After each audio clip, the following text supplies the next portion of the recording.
Hello dear students, today we are going to see some example based on algebra of statements.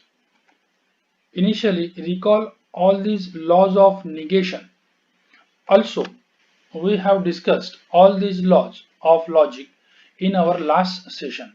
Let us solve some examples from the exercise 1.4. The first question, using rules of negation, write the negations of following with justification. First example, negation of Q implies P. Negation Q implies P. What is the negation of P implies Q? It is P and negation Q, means first term as it is, then and negation of second term. So we are going to apply this formula here. So negation of this implication means first term as it is, that is negation Q, then and the negation of second term, which is negation P. To the next step, we can apply De Morgan's law again. We are applying this from right side to left side.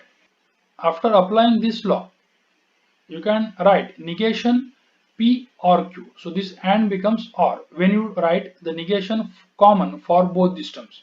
Okay, so let us write down negation common for both these terms. So inside the bracket that and becomes or. So Q or P.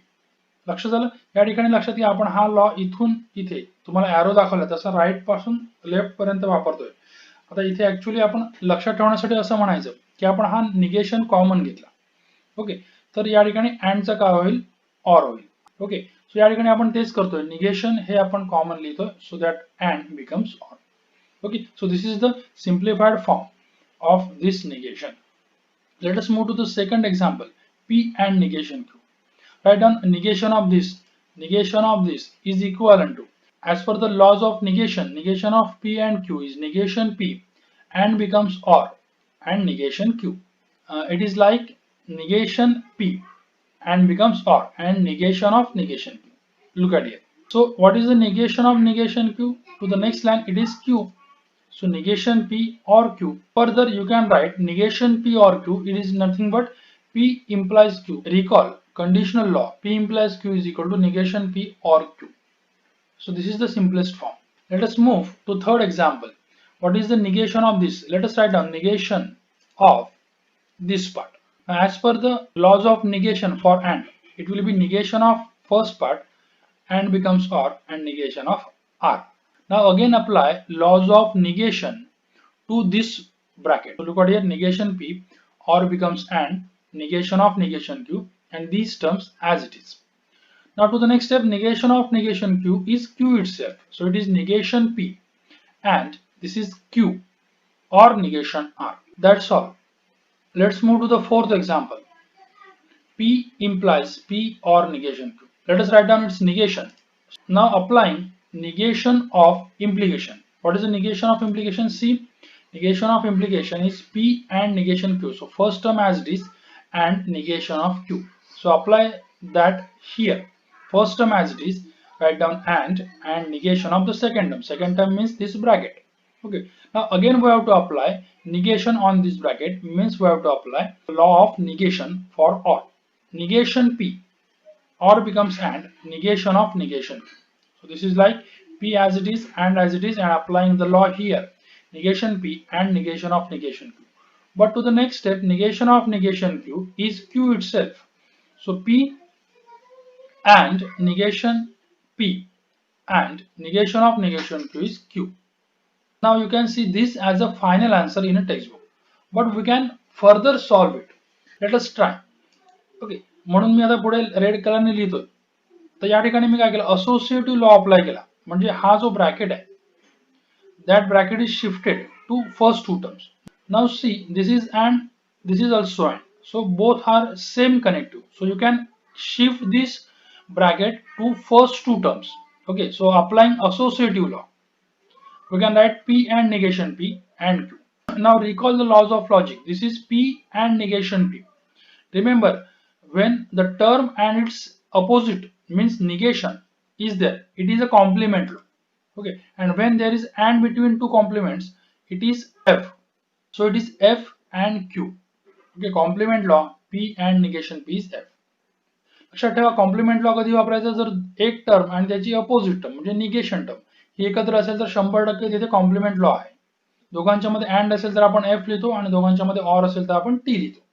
लक्षात आला? मग तो आपण law इथे apply केला.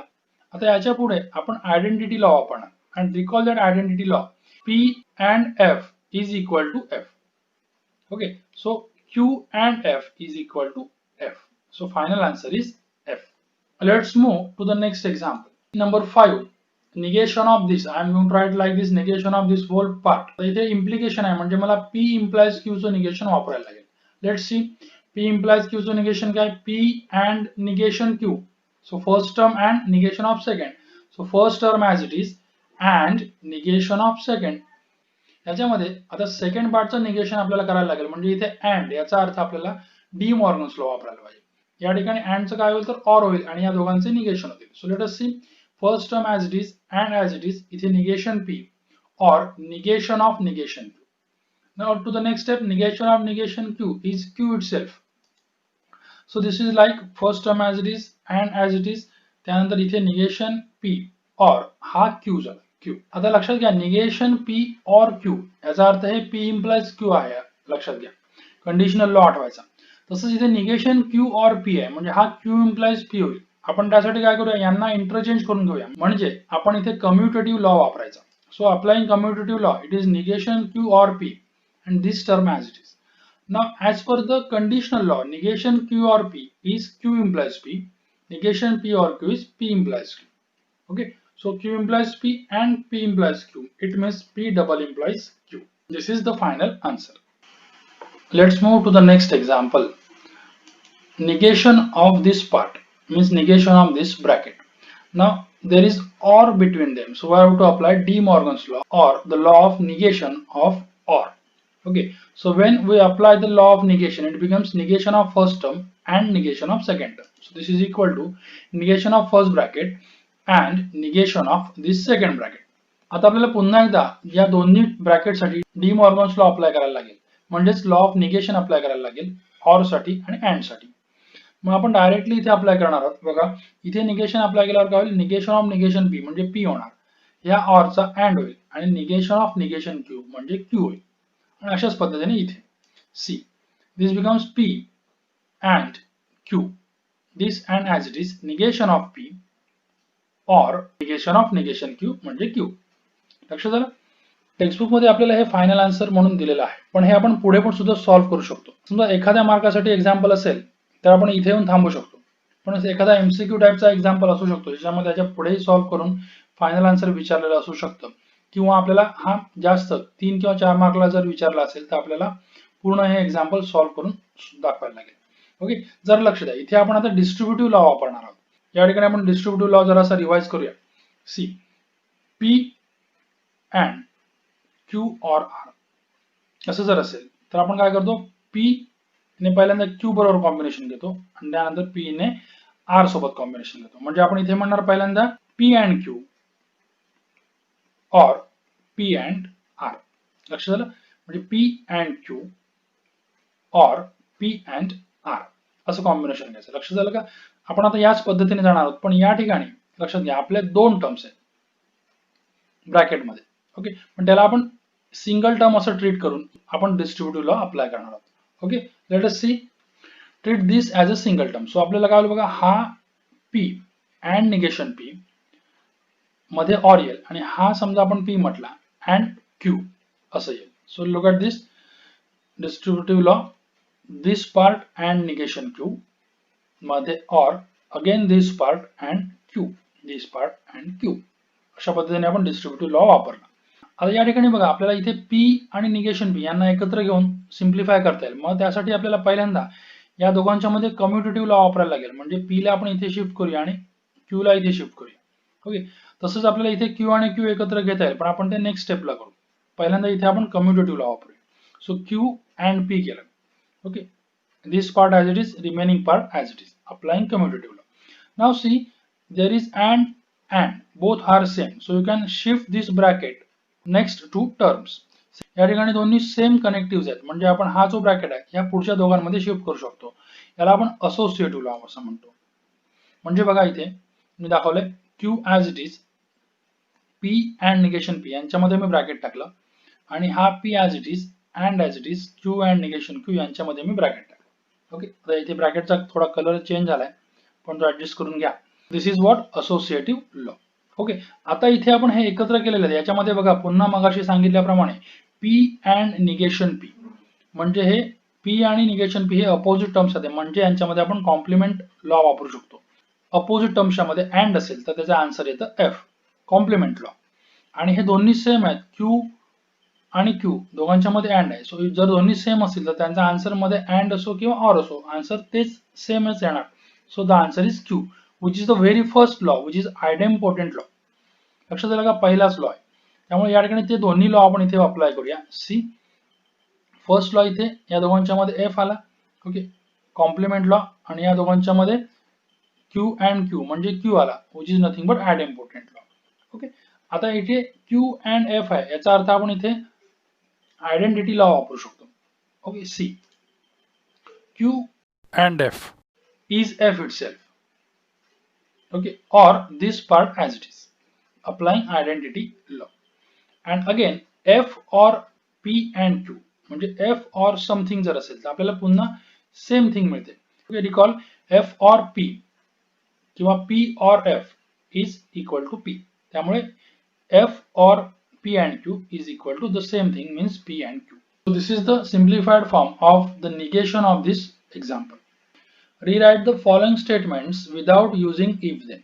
The first one, if a man is a judge then he is honest. या ठिकाणी लक्षात घ्या, rewrite without using if then याचा अर्थ याच्यातले if आणि then काढून टाकायचे असं नाही, कळलं का? नाहीतर काय होईल, man is a judge he is honest एवढंच लिहाल, तर असं नाही, ते पूर्णपणे चुकीचं आहे. लक्षात आलं, विदाउट युजिंग if then याचा अर्थ असा, if then वापरल्याशिवाय हेच वाक्य त्याच्या इक्विव्हॅलंट फॉर्म मध्ये लिहायचं. मग त्यासाठी आपण हा फॉर्म्युला वापरणार, ज्याला आपण कंडिशनल लॉ असं म्हणतो. P implies Q is negation P or Q. Okay, म्हणजे पहिल्या वाक्याचं निगेशन करायचं, मध्ये ऑर टाकायचं आणि दुसरं वाक्य Q आहे तसंच लिहायचं. म्हणजे आपलं सोल्युशन कसं होईल बघा, मॅन इज नॉट जज और he is honest. If 2 is a rational number, then root 2 is irrational number. Now we are going to apply the same law. I am going to not write this law again. We can directly apply this one. Okay, negation of Q म्हणजे first पार्टचं negation or लिहायचं आणि second part आहे तसाच लिहायचा. Okay, so the answer is like 2 is not a rational number or root 2 is irrational number. Let's move to the third example. If f of 2 equal to 0, then fx is divisible by x minus 2. Now after removing if then, we can write it in this form. So the answer is f of 2 is not equal to 0 or f of x is divisible by x minus 2. Let's move to the third question. Without using truth table, prove that. Number 1, P double implies Q equivalent with P and Q or negation P and negation Q.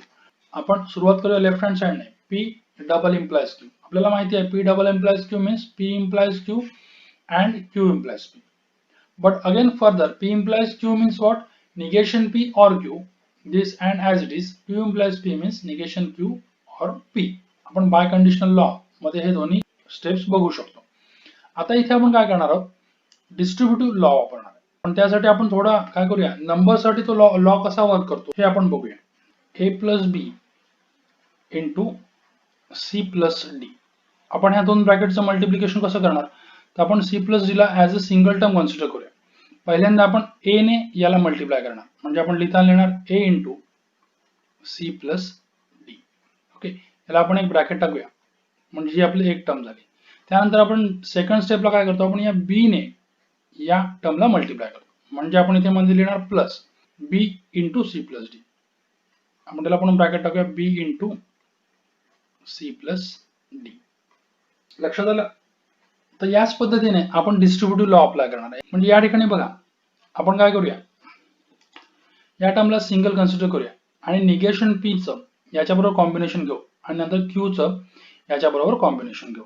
Okay, लक्षात आलं. आणि दोघांच्या मध्ये आपण or ठेवणार. So this is equivalent to c. आता मी colour दिलेत बघा, इथे याला मुद्दाम व्हायोलेट कलर दिला. निगेशन पी ने याच्याबरोबर कॉम्बिनेशन दिल्यावरती हा पर्पल कलरचा पूर्ण टर्म तयार होईल, म्हणजेच निगेशन पी और निगेशन क्यू और पी, दिस पार्ट. आणि या रेड कलरने याच्याबरोबर कॉम्बिनेशन घेतल्यावरती ही टर्म तयार होईल, म्हणजे Q and negation Q or P. Okay, याला आपण डिस्ट्रीब्युटिव्ह लॉ म्हटलेला आहे. ओके, आता हा डिस्ट्रीब्युटिव्ह लॉ जरा वेगळ्या पद्धतीने वापरलाय, पण तो समजून घ्या. ओके, आता इथे पुन्हा एकदा आपल्याला डिस्ट्रीब्युटिव्ह लॉ वापरायला लागेल. बघा या ठिकाणी मी डिस्ट्रीब्युटिव्ह लॉ पुन्हा एकदा वापरला, म्हणजे p and negation Q. Okay, and P and P. Okay, जसं आपण ए इंटू बी प्लस सी करतो त्या पद्धतीने. त्यानंतर इथे सुद्धा Q and negation Q or Q and P distributive law. जसं जसं ए इंटू बी प्लस सी आपण करतो त्या पद्धतीनेच हे लक्षात घ्यायचं. ओके, आता या ठिकाणी बघा इथे पी आणि निगेशन पी आहे, म्हणजे इथे आपल्याला कॉम्प्लिमेंट लॉ वापरता येईल, म्हणजे टर्म आणि त्याचं निगेशन एकत्र आहे. दोघांच्या मध्ये अँड जर असेल तर कॉम्प्लिमेंट लॉ प्रमाणे इथे एफ येतो. या ठिकाणी सुद्धा तीच कंडिशन आहे, म्हणजे इथे सुद्धा एफ येणार. म्हणजे पुढच्या स्टेपला आपण कॉम्प्लिमेंट लॉ वापरतोय.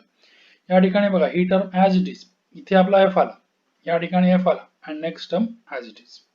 ओके, आता पुढे आपण आयडेंटिटी लॉ वापरणार. आयडेंटिटी लॉ काय सांगतो? Recall the identity law for this particular situation P or F. जर असं असेल तर आपण आन्सर काय लिहितो? It is P. Okay, so या ठिकाणी पी च्या ऐवजी इथे ब्रॅकेट आहे, पण bracket or F means the same bracket. Okay, this bracket will be here just like P. Okay, बघूया या ठिकाणी बघा ब्रॅकेट ऑर एफ म्हणजे या ठिकाणी हेच ब्रॅकेट आन्सर म्हणून येणार, आणि या ठिकाणी एफ ऑर दिस ब्रॅकेट म्हणजे हेच ब्रॅकेट इथे आन्सर म्हणून येणार. So you can right this as a negation p and negation Q or Q and P which is nothing but identity law. He term आपल्याला इथे क्रिएट झाली बघा. या ठिकाणी जर आपण राईट हँड साइड बघितले तर ही टर्म जी आहे पर्पल कलर मधली ती इथे आपल्याला तयार झालेली दिसते. त्यामुळे आपल्याला रेड कलरच्या टर्म्स वरती ऍडजस्टमेंट करावी लागेल. तर क्यू अँड पी ला आपण कम्युटेटिव्ह लॉ वापरून पी अँड क्यू करून घेतलं. ओके, आणि आता पुन्हा एकदा कम्युटेटिव्ह लॉ वापरू आणि ही टर्म रेड कलरची इथे नेऊ आणि ही पर्पल कलरची या ठिकाणी आणू, म्हणजे पुन्हा एकदा कम्युटेटिव्ह लॉ होईल. So this is the final answer which is nothing but the right hand side and hence the proof. Okay, अशा पद्धतीने प्रूफ लिहिल्यानंतर आपण शेवटी दिलेलं स्टेटमेंट जे आहे ते पुन्हा एकदा लिहायचं आणि त्याला ब्रॅकेट करायचं. आता इथे मला माझ्याकडे जागा नसल्यामुळे मी याच ठिकाणी ब्रॅकेट करून दाखवतोय. Let us move to the second example. This one is easy. Let us start with the left hand side. आता ऑब्झर्व करा हे दोन्हीकडे सेम सेम दिसतात बघा, म्हणजे त्यांना मी अंडरलाईन केलेला आहे मुद्दा. आलं का लक्षात? आता पुन्हा एकदा इथे आपण डिस्ट्रीब्युटिव्ह लॉ वापरणार, पण तो कसा? तर राईट टू लेफ्ट, उलट्या पद्धतीने. इथे एरो दाखवला तसा. समजा आपल्याकडे या साइडची टर्म असेल जशी आपल्याला इथे आहे, तर आपण उलटा विचार करूया, म्हणजे राईट टू लेफ्ट विचार करूया. पी आणि ऑर हे दोन्हीकडून कॉमन घेतले असं आपण समजूया. तर आपण कॉमन घेतल्यावर काय होईल बघा, पी आणि ऑर कॉमन घेतलं म्हणजे राहिला काय? क्यू अँड आर असं या ठिकाणी राहील. ओके, मग तेच आपण इथे अप्लाय करतोय, म्हणजे डिस्ट्रीब्युटिव्ह लॉज वापरतोय, फक्त आपण राईट टू लेफ्ट वापरतो. म्हणजे आपल्याकडे ही टर्म आहे, यातले जे कॉमन टर्म्स आहेत, टर्म्स म्हणजे त्याच्यामध्ये कनेक्टिव्ह सुद्धा कॉमन असला पाहिजे. पी ऑर हा आपण एकत्र इथे आपण कॉमन लिहिला, आणि इकडे क्यू अँड निगेशन क्यू हे राहिले डिस्ट्रीब्युटिव्ह लॉ. आता या स्टेपला आल्यानंतर क्यू अँड निगेशन क्यू म्हणजे दोन्ही अपोजिट टर्म्स आहेत. एक स्टेटमेंट त्याचं अपोजिट स्टेटमेंट, म्हणजे हा 100% कॉम्प्लिमेंट लॉ आहे. कॉम्प्लिमेंट लॉ काय सांगतो? मध्ये जर अँड असेल तर आन्सर एफ लिहायचं. So it is p or f complement law.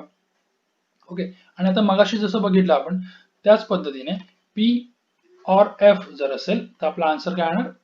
Peach येणार. Okay, so p or f याचा आन्सर काय येईल? पी येईल, which is nothing but the right hand side. Hence the proof. So you can write therefore this left hand side is equivalent to P. Now let's move to the third example. पहिल्यांदा left hand side आपण लिहून घेतली. This is the left hand side. आता या पहिल्या दोन bracket मध्ये बघा अँड क्यू हे दोन्हीकडे आपल्याला कॉमन दिसतो आहे. त्यांना आपण एकत्र एका ब्रॅकेट मध्ये टाकूया, ज्याला आपण असोसिएटिव्ह लॉ म्हणतो. आणि दोघांच्या मध्ये सेम ऑपरेशन्स आहे ऑर, त्यामुळे आपण यातले कोणते दोघे एकत्र करून घेऊ शकतो. ओके, या ठिकाणी बघा जसं मी तुम्हाला सांगितलं की अँड क्यू आणि अँड क्यू हे कॉमन आहे. आपण त्यांना कॉमन घेऊन पुढची स्टेप लिहायची. त्यांना आपण इथे एकत्र लिहूया अँड क्यू ला. मग इथे काय राहील? पी ऑर निगेशन पी राहील. Okay, see p or negation p and q common राहिला, आणि next term as it is. याला आपण डिस्ट्रीब्युटिव्ह लॉ अप्लाय केला. ओके, डिस्ट्रीब्युटिव्ह लॉ कसा? मगाशी सांगितल्याप्रमाणे from right side to left side. Okay, आता या ठिकाणी पुन्हा एकदा बघा पी आणि निगेशन पी म्हणजे अपोजिट स्टेटमेंट्स आहेत. याचा अर्थ तो कॉम्प्लिमेंट लॉ आहे. कॉम्प्लिमेंट लॉ मध्ये जर मध्ये ऑर असेल तर आपण त्याचा आन्सर टी लिहितो. So T and Q and Q as it is, and next term as it is, complement law. Okay, लगेचच पुढची स्टेप रिव्हील झाली बघा. T and Q identity law प्रमाणे ती व्हॅल्यू Q येणार. ओके, और next term as it is. Okay, this is the identity law.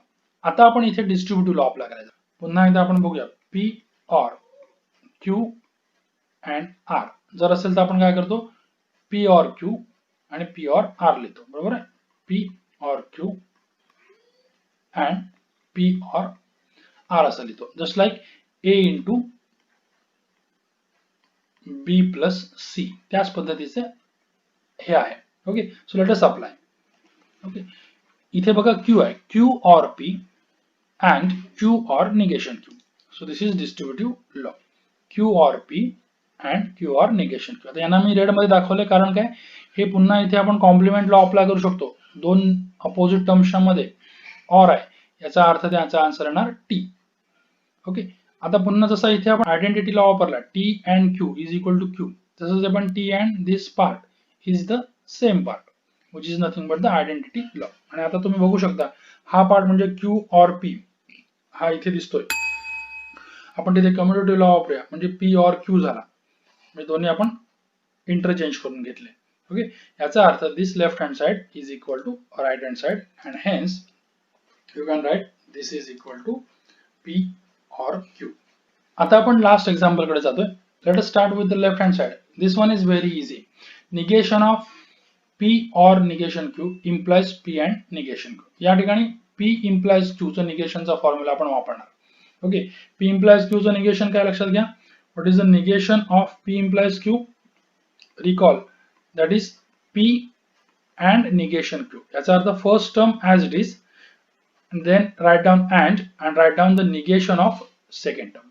Okay, so आपण तो इथे वापरणार आहोत. फर्स्ट टर्म म्हणजे ही bracket as it is and negation of second term. Look at here, rule of negation of implication. First term as it is and negation of second term. आता second टर्मचं negation करायचं म्हणजे आपल्याला पुन्हा D Morgan's law वापरायला लागेल. याचं negation घेतल्यावर काय बघा, निगेशन P ह्या अँडचा ऑर होईल निगेशन ऑफ निगेशन Q. अशा पद्धतीने स्टेप मिळेल. दिस term as it is and as it is negation of P and becomes or negation of negation Q. Okay, further all this term as it is negation of negation Q means Q. So to the next step, P or negation Q and negation P or Q. See, this is exactly as we want as a right hand side. Okay, so we can call it as a RHS and hence the proof. So you can write this equivalence. That's all for today. Thank you very much, and finally like, share and subscribe.